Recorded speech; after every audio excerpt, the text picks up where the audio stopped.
Hi there. I'm Mind Mai, and I'm here to brighten your day. Let's take care of our mind and heart together. Have you ever set a goal, felt excited, and then somehow you didn't follow through? Maybe you procrastinated, picked a fight, dropped the ball at the worst possible moment. Why do we do that? Why do we sabotage ourselves? Today, we're diving into the psychology behind self-sabotage, what causes it, what science says, and how to finally stop getting in your own way. What is self-sabotage? Self-sabotage is when we actively or passively prevent ourselves from reaching our goals. It shows up as procrastination, perfectionism, negative self-talk, substance use, or even staying in toxic relationships. According to clinical psychologist Dr. Judy in her book, Stop Self-Sabotage, self-sabotage is a biological and psychological response that aims to protect us from pain, even if it ends up causing more pain later. Why do we sabotage? Let's break it down. Here are the 4 evidence-based reasons why people self-sabotage, with insights from leading psychologists and behavioral science. 1. Low self-worth. If I don't believe I deserve success, I'll subconsciously ruin it. Dr. Brené Brown in The Gifts of Imperfection writes, "We sabotage our own success when we don't believe we're worthy of love, belonging, and joy. When we hold deep beliefs that we're not enough, we create outcomes that match those beliefs, even if it means failing on purpose." 2. Fear of failure or success. This might sound counterintuitive, but success can be terrifying. Why? Because success raises expectations. In The Mountain Is You by Brianna Wiest, she writes, "Self-sabotage is the toxic behavior we engage in when we are afraid of becoming the people we want to be. It's the fear of stepping outside your comfort zone, where you can no longer hide behind excuses." 3. Poor emotional regulation.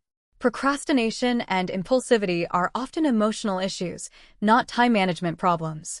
According to a study published in Psychological Science, Sirois and Pychyl, 2013, procrastination is not a time management issue, but an emotion regulation problem. We avoid tasks not because they're hard, but because they make us feel anxious, overwhelmed, or insecure. 4. Trauma and learned behavior. Sometimes sabotage is a protective mechanism rooted in childhood. As Dr. Nicole Lepra puts it in How to Do the Work, we repeat patterns not because we want to, but because the body remembers safety in the familiar, even if it's dysfunctional. If chaos, disappointment, or abandonment were part of your early experience, your nervous system might equate calm or success with danger. How to stop sabotaging. The good news? Self-sabotage is a behavior, not an identity. And behaviors can be changed. Here are 5 science-backed tools to break the cycle. 1. Increase self-awareness. Dr. Judy identifies the self-sabotage cycle in her research. The first step? Identify your triggers. Keep a self-sabotage journal. Write down what you were doing, feeling, and thinking right before the sabotage happened. Awareness is the first step to change. Nathaniel Branden, The 6 Pillars of Self-Esteem. 2. Challenge core beliefs. Use cognitive behavioral therapy, CBT, techniques to identify and dispute negative beliefs like, "I don't deserve success." Evidence shows CBT can significantly reduce self-defeating behaviors by reshaping distorted thinking patterns. 3. Build self-compassion. Self-criticism feeds sabotage. Self-compassion interrupts it. In her book, Self-Compassion, Dr. Kristin Neff writes, "People who practice self-compassion are less likely to engage in self-sabotage because they are less afraid of failure." Try this exercise. When you mess up, talk to yourself like you would to a dear friend. 4. Use implementation intentions. A meta-analysis, Gallwitzer and Sheeran, 2006, found that setting if-then plans like, "If I feel anxious, I will take a walk instead of scrolling," increases goal achievement by up to 300%. 5. Practice emotional tolerance. Learn to sit with discomfort.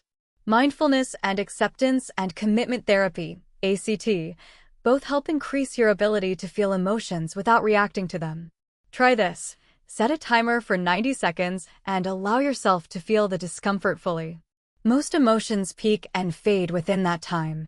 You sabotage not because you're broken, but because, at some point, it was the only way you knew how to protect yourself. But you're not stuck. The most powerful thing you can do is to see the pattern and choose differently.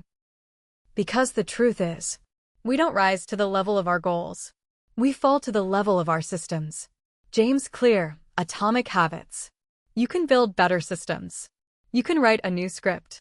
And every small choice not to sabotage is a step toward the life you were always meant to live. Thanks for listening. If this resonated with you, consider sharing it or journaling about what sabotaging behavior you're ready to release. Until next time, be kind to yourself.